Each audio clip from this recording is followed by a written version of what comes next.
오늘 제가 최고위원회에서는 11호 부동산 대책의 위법성과 관련해서 추가로 지금 국토부가 국민들에게 거짓말을 하고 있다라는 것이 발견이 되어서 이 부분을 좀 말씀을 드리려고 합니다.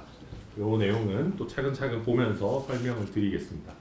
우선 김윤덕 장관의 거짓말과 국토부의 거짓 해명 부분인데요.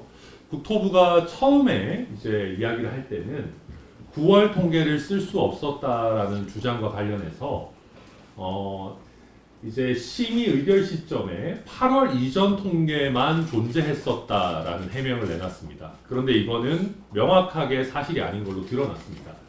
주거정책심의위원회의 심의 의결은 13일, 14일에 이루어졌고 부동산원은 13일 오후 4시에 국토부에 9월 통계를 제공했다라는 것이 명확하게 이제 답변으로서 확인됐습니다. 김윤덕 장관도 11월 7일 예결위 답변에서 13일 오후 4시에 9월 통계를 수신했다라는 것을 시인했습니다.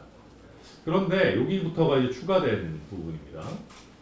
그렇게 해서 1차 해명이 거짓이라는 게 드러나자 국토부에서는 교묘하게 말을 바꿔서 주거정책심의위원회 절차 개시 전에 9월 통계를 제공받지 못했다라고 주장을 내놨습니다. 그런데 이 부분도 사실이 아닙니다. 왜냐하면 한국부동산원은 13일 4시경 국토부에 9월 통계를 제공했고 이번에 추가로 저희가 공문을 확인한 바에 의하면 국토부는 주거정책심의위원회에게 송부하는 심의 요청 공문을 16시 18분에 결재를 했습니다. 즉 통계 사전 제공과 주거정책심의위원회 절차 개시 사이에 18분의 시간 간격이 있는 겁니다. 그런데 이게 다가 아닙니다.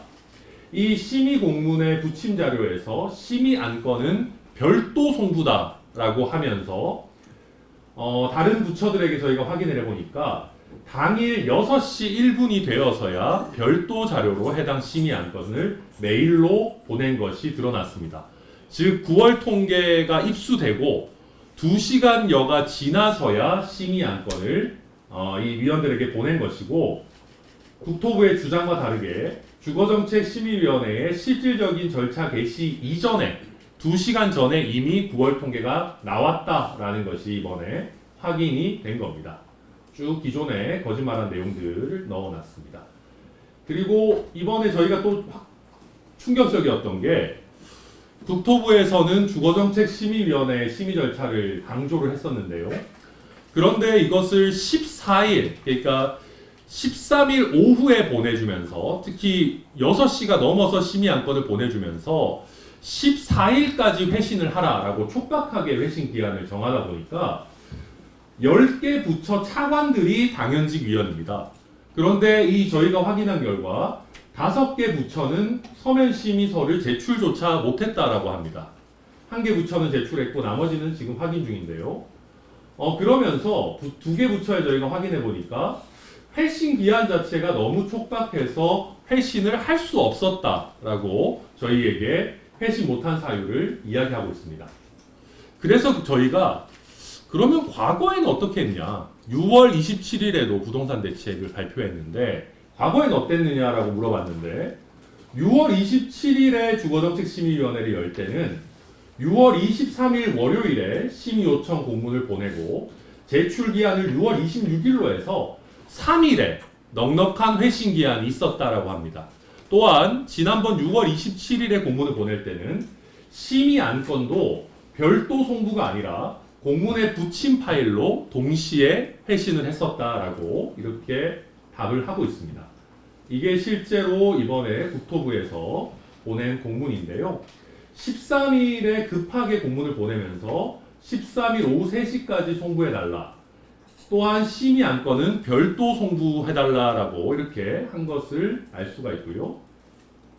실제로 오후 4시 18분 56초에 이 공문을 실행한 것이 지금 공문 문서 관리 카드상 확인이 됩니다. 그래서 저희가 아까도 말씀드렸던 서면 심의서 회신 불가 사유도 서면 심의 일정이 촉박해서 서면 심의서를 제출할 수 없었다라고 하는 부처들의 답변 내용까지 저희가 오늘 공개를 드립니다.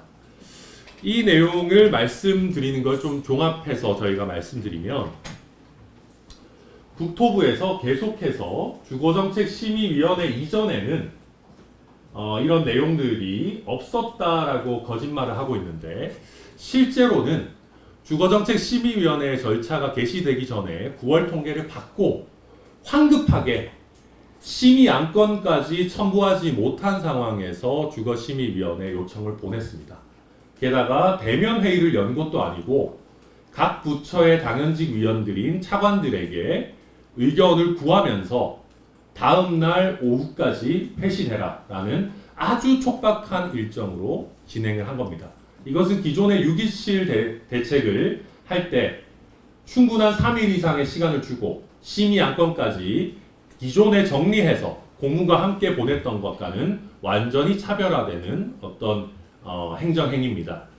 왜 이렇게 했을까? 저는 여러분들께서 한번 그 날짜, 캘린더를 한번 띄워보시면 조금 이해가 가실 것 같습니다. 10월에 추석이 있었죠. 추석 전에 발표하기에는 정치적인 부담이 컸을 겁니다. 추석 밥상에는 검찰청 해체만 올려야 되는데 추석 밥상에 부동산 규제를 올리기 싫었을 겁니다. 그래서 추석 이후로 이걸 미루고 보니까 추석 이후에는 이미 9월 통계가 나와버린 겁니다. 10월 10일에 통계가 나왔고 13일에 실제 연휴가 다 끝나고 월요일에 9월 통계를 받아보니까 본인들이 원했던 거는 한 번에 서울 전역을 깔끔하게 규제하는 것인데 그와 상반되는 결과 본인들이 원하지 않는 도봉, 강북, 중랑, 금천 그 다음에 경기 4개 지역이 빠지는 결과가 나오니까 부랴부랴 10월 15일에 이 9월 통계가 대중에게 공개되기 이전에 빨리 이 9월 통계의 존재를 숨기고 절차를 완료해야 된다라고 하는 정치적 노림수를 가지고 급하게 10월 13일에 이 심지어 심의 안건까지 첨부하지 못하는 공문을 보내면서 다음 날까지 회신해달라. 10월 15일 전에 발표해야 된다. 14일까지 회신해달라. 라고 급하게 절차를 추진해서 결국 15일에 통계가 공개되기 이전에 모든 절차를 처리해버린 겁니다. 그러나 진실은 영원히 감춰지지 않습니다.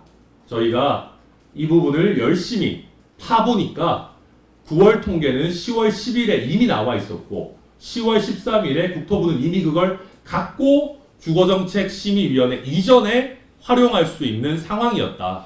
그럼에도 이 통계를 의도적으로 숨기고 배제해서 사실상 통계 조작을 통해서 수백만 명의 국민들이 부동산 규제를 안 받아도 되는 지역의 국민들에게까지 본인들이 원하는 정치적 결과 부동산 규제를 하게 됐다라는 것을 이번에 저희가 추가로 밝혀내게 된 것입니다. 저는 국토교통부와 이재명 정부에게 경고합니다. 이런 식으로 국민들에게 유리한 통계 의도적으로 숨기고 한 번도 아니고 2번, 3번 연달아 거짓말하는 이재명 정부와 국토교통부 국민에 의해서 심판받을 겁니다.